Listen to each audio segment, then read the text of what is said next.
அனைவருக்கும் வணக்கம். யூஜி தமிழ் வகுப்பிற்கு உங்கள் அனைவரையும் வரவேற்கின்றேன்.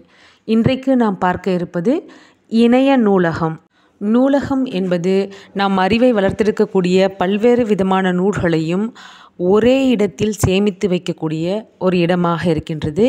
இது பொது அமைப்புகள் மூலமாகவும் நிறுவனங்கள் அல்லது தனிநபர்களாலும் உருவாக்கப்பட்டு பாதுகாக்கப்பட்டு வருகின்றது.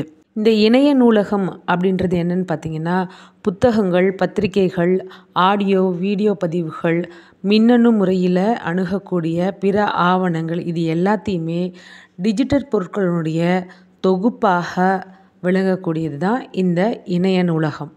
இதை டிஜிட்டல் நூலகம், டிஜிட்டல் களஞ்சியம், ஆன்லைன் நூலகம், சுவரில்லா நூலகம் அப்படின்னு பல பெயர்களில் சொல்கிறாங்க. இந்த இணைய நூலகங்களில் கிடைக்கக்கூடிய புத்தகங்களை பிடிஎஃப் புக், அதாவது மின்னூல் அப்படின்னும், ஹெச்டிஎம்எல் புக் மீயுரை நூல், ஃப்ளிப் புக் புரட்டும் நூல், இபப் புக் மின்னூல், மொபி புக் கிண்டில் நூல் அப்படின்னு பல வடிவங்களில் நமக்கு இந்த இணைய நூலகங்களில் புத்தகங்கள் கிடைக்குது. இது எல்லாத்தையுமே நம்ம தரவிறக்கம் செஞ்சு வச்சுக்கிட்டு தேவையான நேரங்களில் வாசிக்க முடியும். அடுத்து தமிழில் இருக்கக்கூடிய மின் நூலகங்கள் சிலதை பார்க்கலாம். 1 ரோஜா முத்தையா ஆராய்ச்சி நூலகம், 2 மதுரை திட்டம், 3 தமிழ் இணைய கல்விக் கழக மின் நூலகம், 4 தமிழ் இணையம் மின் நூலகம், 5 அண்ணா நூற்றாண்டு மின் நூலகம், 6 தமிழ் மரபு அறக்கட்டளை, 7 நூலகம் .net, 8 சென்னை லைப்ரரி, 9 திறந்த வாசிப்பகம். முதல்ல ரோஜா முத்தையா ஆராய்ச்சி நூலகம். இது 1994 சிகாகோ பல்கலைக்கழகத்தால் தமிழ்மொழி ஆராய்ச்சிக்காக உருவாக்கப்பட்டது. இந்த நூலகம் தொடர்ச்சியாக பழைய நூல்களையும் ஆய்வேடுகளையும் ஆய்விதழ்களையும் மின்னூலாக்கம் செஞ்சு ஏறக்குறைய 3 லட்சம் நூல்கள் இங்கே இருக்குது. இது இப்போது 2025 தான் இணைய நூலகமாகவும் மாற்றப்பட்டிருக்கு. அடுத்து மதுரை திட்டம். இது 1998 ஆரம்பிக்கப்பட்டது. இந்த திட்டம் எந்தவித அரசாங்கமோ இல்லை தனியார் நிறுவனத்தினுடைய உதவி இல்லாமல், எந்த வணிக நோக்கமும் இல்லாமல், தன்னார்வ தொண்டர்களுடைய சேவையினால் உருவாக்கப்பட்டது. இதோட தலைவர் சுவிட்சர்லாந்தில் இருக்கக்கூடிய தமிழரான கு. கல்யாண சுந்தரம். இதில் ஆயிரக்கணக்கான நூல்கள் மின்னாக்கம் செய்யப்பட்டு கிடைக்குது. அடுத்து தமிழ் இணைய கல்விக் கழக மின் நூலகம். தெற்காசிய மொழிகளிலேயே மிகப்பெரிய மின் நூலகமாக இது இருக்குது. இந்த நூலகத்தில் 45,000 நூல்கள் மின்னாக்கம் செய்யப்பட்டிருக்கு. 31,000 பருவ இதழ்களும் 37,000 ஓலைச்சுவடிகளும் மின்னாக்கம் செய்யப்பட்டிருக்கு. இதில் இலக்கண இலக்கிய நூல்கள், ரோமன் வரி வடிவ தமிழ் நூல்கள், அகராதிகள், கலைச்சொற் தொகுப்புகள், ஒளிக்காட்சி தொகுப்புகள் அப்படின்ற வகையில் நிறைய இருக்குது. அது மட்டும் இல்லாமல் தமிழர்களுடைய சமய பண்பாட்டை விளக்கக்கூடிய ஒளி காட்சிகளும் இதில் அடங்கியிருக்கு. அதோட உள்ளடக்க தமிழ் மின் நூலகம் அப்படின்ற பெயரில் ஒரு தனி பிரிவு அமைக்கப்பட்டு பார்வைத்திறன் குறைபாடு உடையவர்கள் பயன்படுத்த வகையில் ஒரு மின் நூலக பகுதி அமைக்கப்பட்டிருக்கு. அடுத்து தமிழ் மரபு அறக்கட்டளை. இந்த தமிழ் மரபு அறக்கட்டளைன்றது ஒரு தன்னார்வ தொண்டு நிறுவனம். இது 2001 தொடங்கப்பட்டுச்சு. ஓலைச்சுவடிகள், இலக்கியங்கள் என பல்லாயிரக்கணக்கான நூல்களையும் இதழ்களையும் கொண்ட ஒரு மின் நூலகமாக இது இயங்கி வருது. அடுத்து நூலகம் .net. இது ஈழத்தமிழர்களால் உருவாக்கப்பட்ட இந்த தளத்தில் மலையக ஆவணகம், இஸ்லாமிய ஆவணகம், இதழகம், வாசகசாலை, சுவடியகம், நிறுவனங்கள், ஆளுமைகள் அப்படின்ற பல உட்பிரிவுகளில் வாசகர்கள் எளிமையாக தனக்கு தேவையான நூல்களை கண்டறியும் வகையில் பகுத்து வச்சுருக்காங்க. அடுத்து சென்னை மின் நூலகம். இது கோ. சந்திரசேகரன் அப்படின்றவர் 2006 செப்டம்பர் மாதம் உருவாக்குறாரு.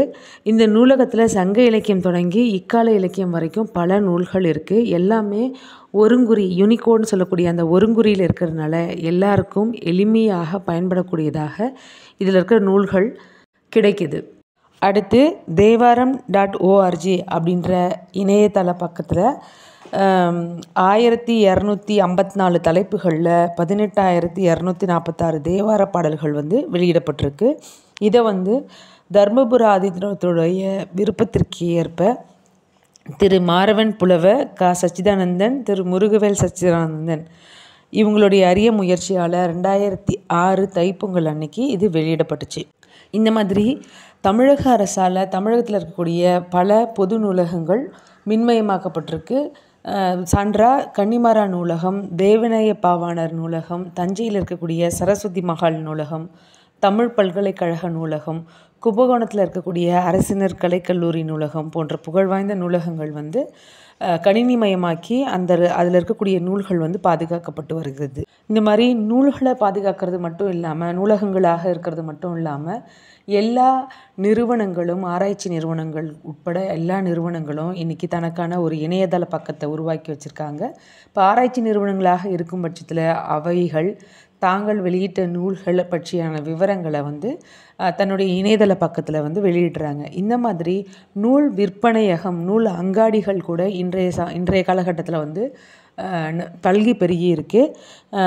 இந்த காந்தலகம் அப்படின்னு சொல்லக்கூடிய ஒரு அங்காடி, நூல் அங்காடி, இது மாரவன் புலவர், அந்த சச்சிதானந்தம், சசிரேகா, பாலசுப்ரமணியன் இவங்களுடைய முயற்சினால 1999ஆம் ஆண்டு தொடங்கப்பட்டுச்சு. இது உலகின் மிகப்பெரிய தமிழ் நூல் அங்காடியாக இருக்குது. இதில் 40,000க்கும் அதிகமான தமிழ் மற்றும் சிங்கள நூல்கள் இடம்பெற்றிருக்கு. இதே மாதிரி பனுவல், மரீனா புக்ஸ் போன்ற பல புத்தக விற்பனை அங்காடிகளும் இணையதளத்தில் உருவாகி இருக்கிறத நம்மளால் பார்க்க முடியுது. அடுத்து மின் நூலக பயன்பாட்டினால் வரக்கூடிய நன்மைகளையும் தீமைகளையும் நம்ம பார்க்கலாம். முதல்ல இதனுடைய பயன்பாடுகள், அதாவது நன்மைகளை பற்றி பார்க்கலாம். எவ்வளவு பெரிய பக்கங்கள் கொண்ட புத்தகங்களாக இருந்தால் கூட அதை கையடக்க வடிவில் சுருக்கிட முடியுது. அதே மாதிரி எளிமையாக எங்கே வேணாலும் எடுத்து சென்று பயன்படுத்த முடிகிற அளவுக்கு இந்த புத்தகங்கள், இந்த மின்னூல்கள் இருக்குது. அது மாதிரி உலகத்தில் எந்த பகுதியில் இருந்தால் கூட அந்த நூல்களை நம்ம நேரடியாக அங்கே தான் போய் படிக்கணுன்ற தேவையில்லாமல் நம்ம வீட்டில் இருந்தே அந்த புத்தகங்களை தரவிறக்கம் செஞ்சு நம்மளால் படிக்க முடியுது. அதே மாதிரி அச்சிட்டு வெளியிடப்பட்ட புத்தகங்கள் நிறைய இந்த கரையான்கள்னால் கால ஓட்டத்தில் அழிந்து போகிறதுக்கான வாய்ப்புகள் மிகுதியாக இருக்குது. அதை மின்னூலாக்கம் செய்யும் பொழுது அந்த நூல்கள் அழியாமல் அப்படியே பாதுகாக்கப்படுகிறது. அதே மாதிரி ஒரு நூலை கடன் வாங்கி படிக்கணும் அப்படின்ற அவசியம் இந்த மின்னூலகத்தில் கிடையாது. அதே மாதிரி இன்னொரு விஷயம் என்னென்னா, ஒரே நூலுக்கு எழுதப்பட்ட பல்வேறு உரையாசிரியர்களுடைய உரைகளை கூட நம்மளால் ஒரே நேரத்தில் இந்த மின்னூலகத்தில் வாசிக்க முடியும். இந்த மாதிரி இதனுடைய பயனுக்கு பல காரணங்களை நம்மளால் சொல்ல முடியும். அப்போ இதனுடைய தீமைக்கு என்னென்ன காரணங்கள் இருக்குது அப்படின்னு பார்த்திங்கன்னா, இந்த மின்னூலாக வாசிக்கக்கூடிய இன்றைய தலைமுறை குழந்தைகள் அல்லது இளம் தலைமுறை இன்றைக்கு மின்னூல்களாக வாசிப்பவர்கள் வைக்கக்கூடிய மிகப்பெரிய குற்றச்சாட்டு, புத்தகங்களை தொட்டு அதை உணர்ந்து வாசிக்கக்கூடிய அனுபவத்தை அவர்கள் இழக்கிறார்கள். அது மட்டுமல்லாமல் இந்த புத்தகங்களை மின்னூலாக சேமிக்கும் பொழுது பல தொழில்நுட்ப கோளாறுகள் ஏற்படுகின்றன. அவற்றிற்கு ஏற்ப, இந்த தொழில்நுட்ப வளர்ச்சிக்கு ஏற்ப இவற்றை மாற்றங்கள் செய்து பாதுகாக்க வேண்டிய தேவை இருக்கிறது. இதற்கு ஆகக்கூடிய செலவும் மிகுதியாக உள்ளது என்பது தொழில்நுட்ப வல்லுநர்களுடைய கருத்து.